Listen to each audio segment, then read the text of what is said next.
This is Football Night in America, built by Lowe's.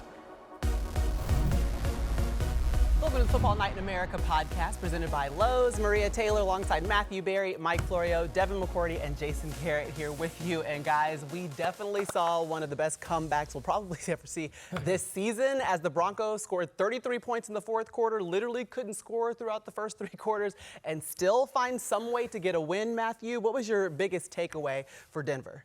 My biggest takeaway from Denver is that they are a real team. And by that I mean this is a team that last year they made the playoffs, they get blown out of Buffalo in the first round, and they're like, can this team be a Super Bowl contender? Can this team compete in the AFC? And this is the kind of win, a gutty win. They're down big. They're down 19-0. They're down 20-8 with 6:38 left, Maria. 4th and 3. Next Gen Stats had them a less than 1% win probability at that moment. 4th and 3 down 20-8 with 6:38 left. And they won. Yeah. They found a way to win. Bo Nix, that was a special performance. Give the Giants a lot of credit, but I think these are the kind of wins that say, you know what? We might be able to go far in the playoffs. This might be our year. Anytime I hear numbers like that, I think maybe they need to redo the formula because it's always the thing that isn't supposed to happen that happens. But the Broncos can't continue to live this way. Yes. You can't let yourself get down and hope that all of a sudden you're going to find the gas pedal. That's my concern. I don't want to be negative. They won. But I'm sure Sean Payton is more upset than he is happy about this one because they never should have been in that position where they're down 19-0 entering the fourth quarter. Yeah. Well, I don't want to be. But sometimes you have a bad day at the office, and the fact that they were able to dig their way out of it, I think, is important. Well, my concern is last week in London, that was a bad day at the office. So now you have another bad day. You come back against the Eagles, to me, that was different. The Eagles are a good football team, a lot of talent. You go play the Jets, you don't play particularly well.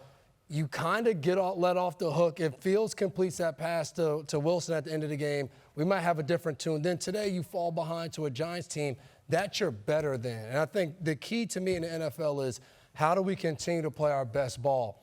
I don't think Denver's playing their best ball, and you could argue a little bit they're playing to the competition, and I think they have to get out of that. What I do like is, hey, the game's not going our way. We stay focused. We take advantage of the opportunities that come.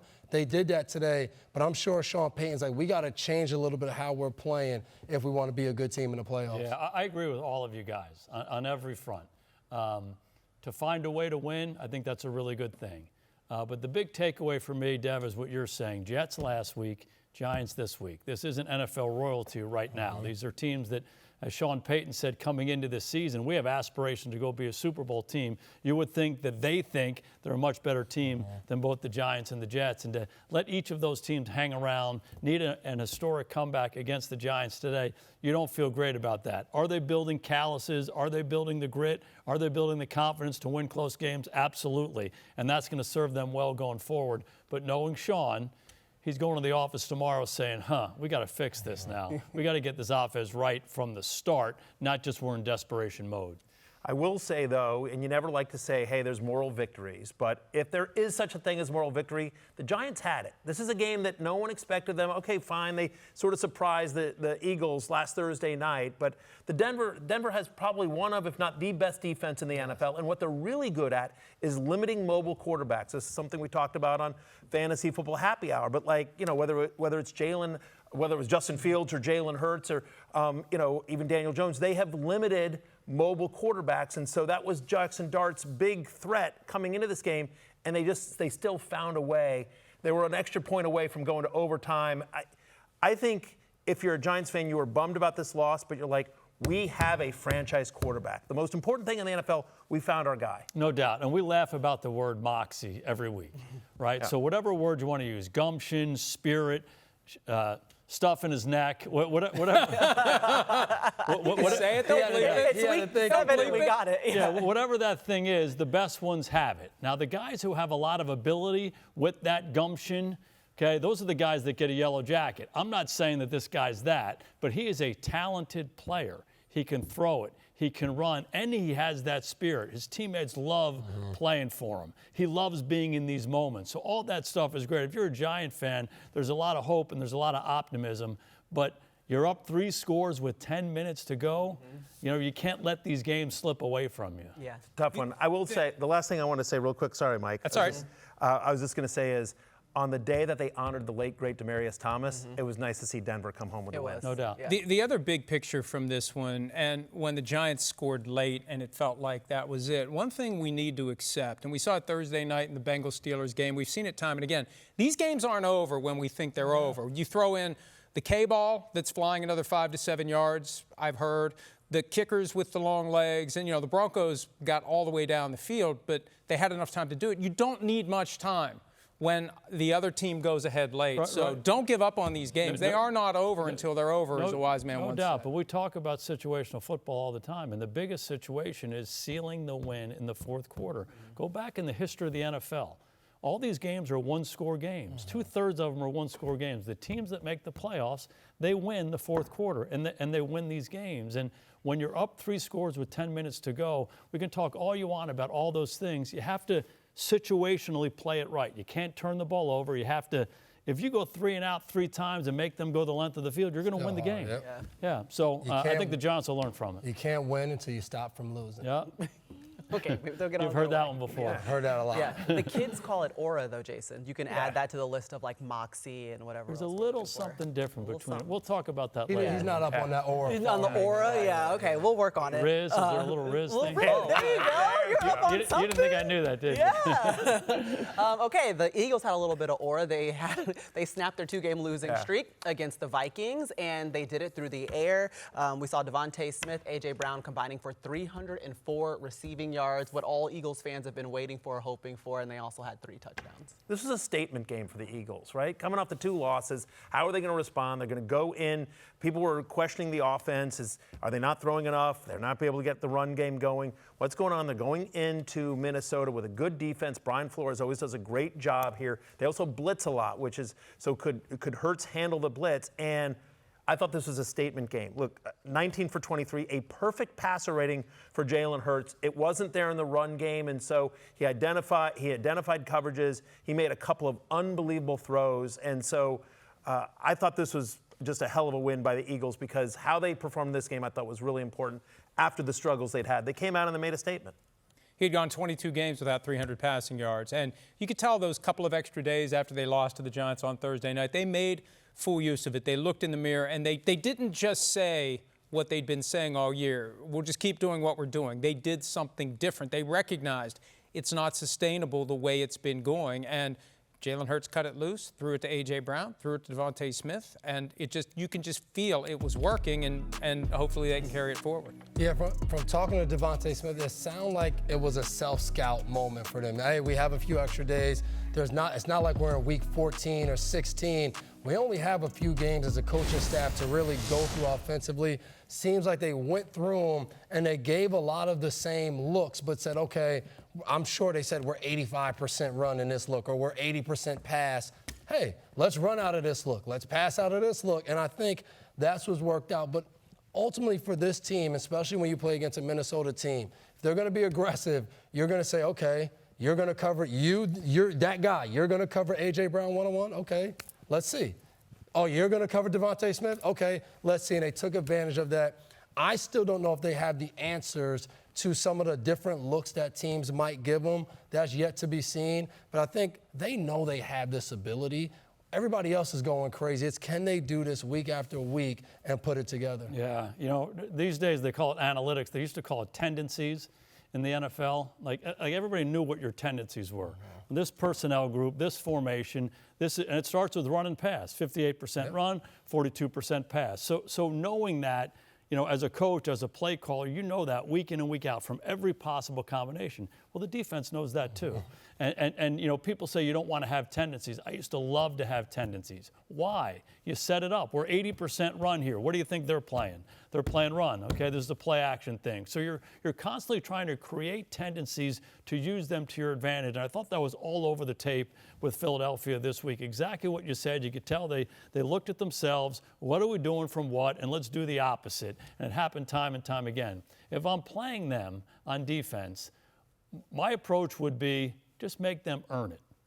Okay, play soft coverage, make them throw the ball underneath one more time, make them convert another third down. Where they're at their best is when they're hammer it, to Saquon. All of a sudden, we get single coverage outside, and those receivers make those plays down the field. And that was the difference. Make Jalen Hurts in that passing game time and time again, complete a 6-yard pass, convert a 3rd and 4, convert it again. And Minnesota didn't take that approach. There were too many isolated receivers outside, and Hurts and that receiving core took advantage of it. I will say, on the other side of the ball in this game, Mike, your Vikings have some issues. 2 interceptions by Carson Wentz, 6 red zone trips. They come away with 5 field goals. That red zone offense is tough. I don't know if J.J. McCarthy is ready for prime time, but we were talking in the room. Is it Max Brosmer time? Is it time to trade for a quarterback? I think the Vikings have some issues. I'm still amazed they were in this late, and it went all the way up into that 3rd down play where they did the double move to A.J. Brown before it was over. They were only down 6 points at that point. So I don't know how they were in it. They got a short week now to turn it around and go play the Chargers. And I feel like there's a lot hinging on which way this season's going to break, on what they do with the Chargers and then what they do with a few extra days to get ready for their annual trip to Detroit. Look at you finding a positive. He did. Yeah. Wow, Mr. Sunshine. And he's still wearing the purple tie, too. He is. I just wear what they give me. Oh, yeah, Sure. He said, give me purple this week. I left out that part. Exactly right. All right, guys, the Chiefs, they dominated the Raiders in Arrowhead. It was impressive. We put up the stats. Matter of fact, I said it during the show, but Jason kept refreshing the stats, being like, I can't believe it. I've never seen a more lopsided game than this one right here. What was it about the Chiefs that impressed you the most? Well, they had her for 42 minutes. I mean, I've never heard of that. 30 first downs to 3. Now, you don't want to make it about the numbers, but they're so extreme. And it looked like they were it almost looked like it was like a walkthrough for them on offense. Let's just try all our stuff. Yep. Set it up where it all looks good. Okay, let's give it to Rashid. He's going to run in. Let's throw it over here. I mean, everything they tried, run game, pass game, worked. They were up and down the field.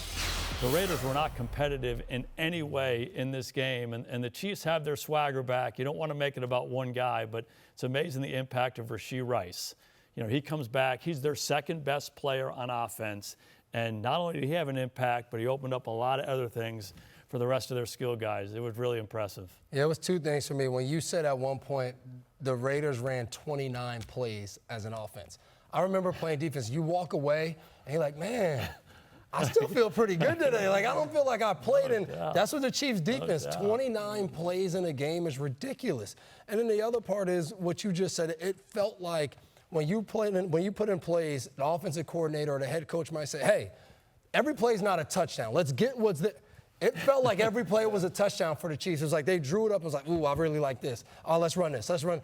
By the time the Raiders knew what was hitting them, it was like, hey, guys, man, this game's over. Yeah, hey, Mahomes is done. He's done. 4th quarter, it was just ridiculous. And I think, again, credit to them. Everybody else panics. You never hear much from them. They knew what they were getting back. And it was like everything they practiced in training camp, we saw all of that today. And I think they're sitting there, we got a lot more in store for you guys. It's almost like everybody had their chance.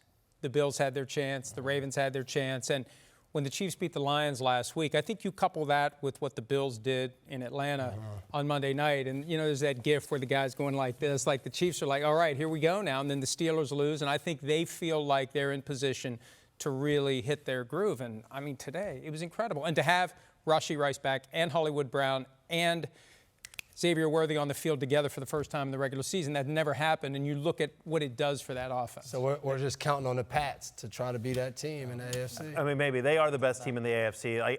I think the road to the Super Bowl is once again going to go through Arrowhead. To your point, it also opened up things for Kelsey. They ran the ball better. Rutgers alum Isaiah Pacheco gets in the end zone for the first time this year. He's a beast. And you mentioned it, Devin. Like, we talked about the 42 minutes, over 400 yards of offense. That was all with Mahomes sitting the entire 4th quarter. Like, is there a more insulting thing? Just like, hey, we're bringing in Gardner Minshew for the entire 4th quarter. Raiders. All due respect to Gardner Minshew, they literally only needed 3 quarters to blow this team out. And so the Raiders are struggling on defense, but I feel like the Chiefs look better right now than they did last year at this point.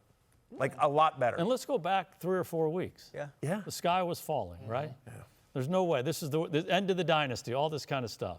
And I don't want to be the guy who says, I told you so, but it's like, take a breath. Right? But you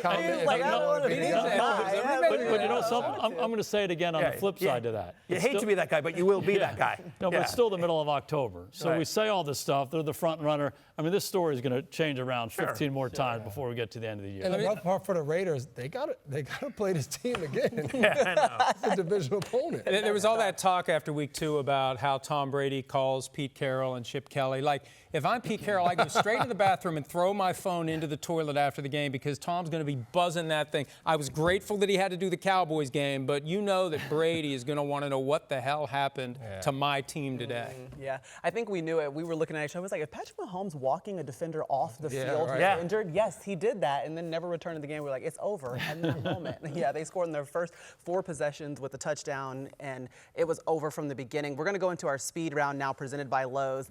And guys, we're going to do bad game or bad sign. You decide. The Commanders lose 44-22 to the Cowboys, and Jayden hurts his hamstring. We have to start with you, Matthew. Yeah, it's a bad sign. It's a bad sign. I mean, it was second time this year Jayden Daniels was hurt. We can't play defense. They're just our secondary's a mess. Listen, Dak Prescott is playing unbelievable. They got CeeDee Lamb back. Cowboys offense is really rolling, but they got their asses kicked here. Now, look, Deebo Samuel, Terry McLaurin, they're banged up, but I think it's a bad sign. This is a game they should have been more competitive in. They just weren't. I think it was a bad game. Look, they don't win in Dallas. We've talked about Dak Prescott's incredible record against division rivals at home, against the Commanders at home. They're 3-4. They're still in position to settle things down. Hopefully they won't lose Jayden Daniels for long. He's going to have an MRI on Monday. He wanted to get back in the game. Dan Quinn said that after the game. And my understanding is the initial impression is it's not serious, but we'll see. They need him on the field, but I think they'll stabilize. I just think it's one game. It's one game. You flush it and you move on. I think it was a bad game, but I think that Daniels' injury is a bad sign. This is I think the second or third time we've seen hamstring, and then people saying but it's not.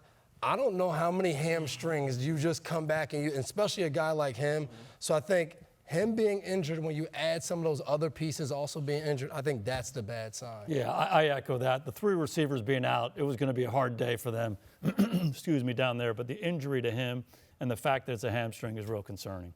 All right, the Chargers lose 3 out of 4 games after starting 3-0. I think it's a bad sign. Sorry, I mean, not to be too negative, but I mean, again, the 3 in a row. I mean, they lost the Commanders 2 weeks ago. I mean, they keep losing these games, and the Colts dominated them, right? I mean, if there's a team that's going to challenge the Chiefs in the AFC right now, I think it's the Colts. They're playing unbelievable. They should be undefeated. If A.D. Mitchell doesn't drop a ball, just before he crosses the goal line, they're undefeated, likely. So, I mean, anyway, I just think this is a bad sign. The Chargers' defense is not what it needs to be. Bad sign. They've lost 3 out of 4, and they should have lost to the Dolphins last week. That game was over. Yeah, they pulled it off, but it just feels like they're falling apart. The injuries, like they always seem to do with the Chargers, it's always something, and it just feels like it's slowly falling apart for the Chargers. Yeah, I agree. I think it's a bad sign. I think it's a bad sign because of what we see elsewhere. Denver picks up another win that they probably shouldn't have. Kansas City looks better. So it's not the end of the season yet, but you don't want to fall too far behind in your division.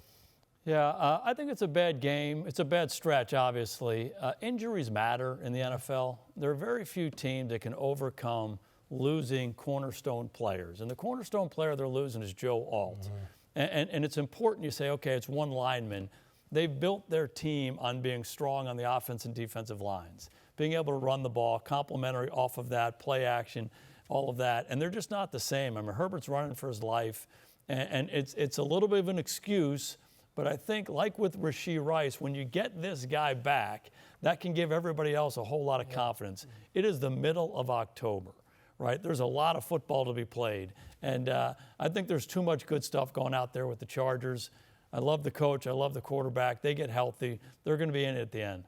Remember, they also lost Rashawn Slater at the beginning of the year. Omarion Hampton, their star running back, he's on IR. So, yeah, to your credit, they're definitely banged up. It makes a difference. What about the Jags getting blown out by the Rams in London? I think this is a bad game. Brian Thomas got hurt. London games are always weird, and I know the Jaguars play a lot of them there, so in theory, but it's Liam Cohen's first game.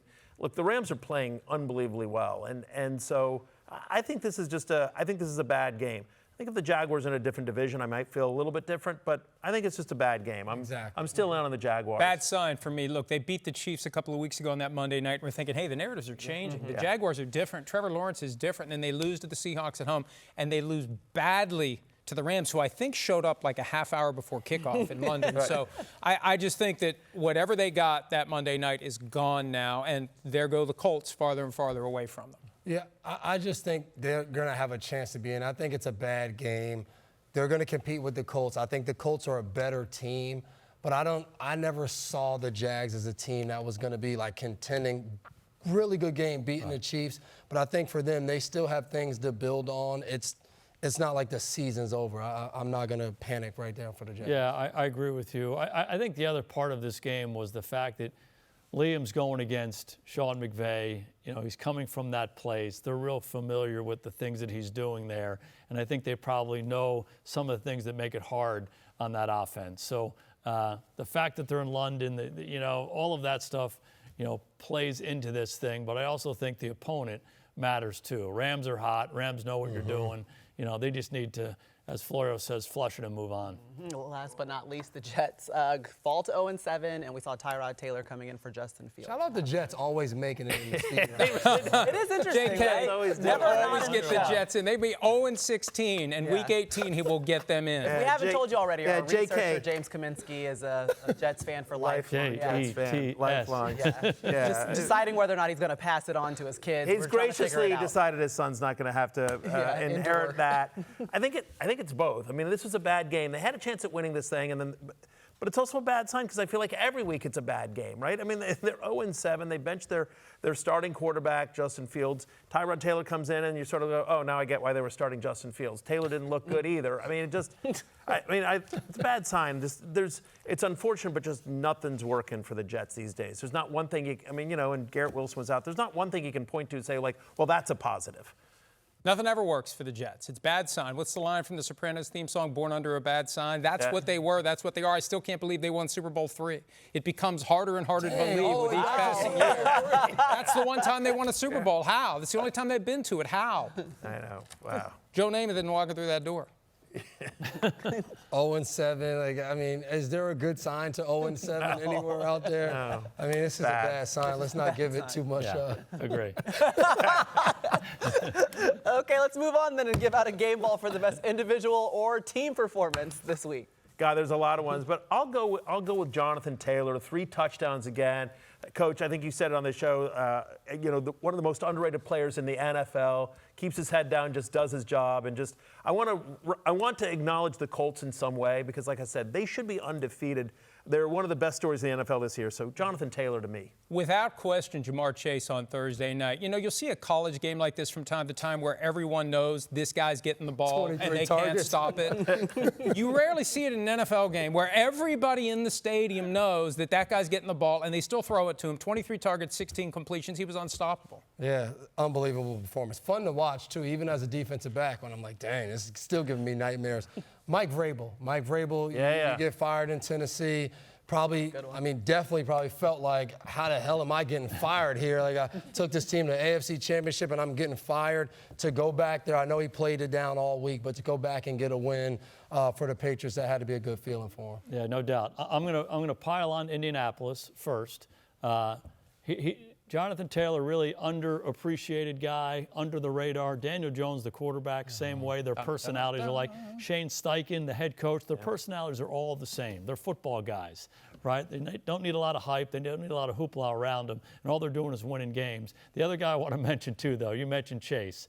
But the guy throwing the ball to Chase, Joe Flacco going down there, he was there for a freaking week. Yeah. And, he was phenomenal. And nobody throws the ball like Aaron Rodgers. This guy is as rare as it comes. But Joe Flacco went toe-to-toe with one of the great passers of all time. And at the end of it, you say, Flacco won this thing. It was really impressive. They call that the Unk Bowl. I'll tell you what. Hey, and one last thing. Hot bowl. The Unks were slinging it. I'm just telling one thing about the Colts. When are we going to start seeing other owners with headsets on the sidelines? Because it's working. It's a copycat. Whatever it is. And it's working. You might not know this song, but she had that Dior, Dior, Dior. I don't know. Maria got I'll it. learn it. Maria got it. Will that be the dance next week? It might be. I don't know. I hope you guys are tuning into the dances, actually, and enjoying Dior yourself. song, Super Bowl III, wide range of references. I know. We on the jigged pod today, though. tonight. It was a jig. All right, next week, we're actually taking this show on the road. We're going to go to Pittsburgh. We're going to see Aaron Rodgers taking on his old team, the Packers. It's going to be so much fun. I'll do the polka next week. No, we're not going to do the polka. I should let you pick the song one time. Yeah. It won't be the polka. Okay, we'll see what happens. Make sure you join us 7 Eastern, NBC and Peacock.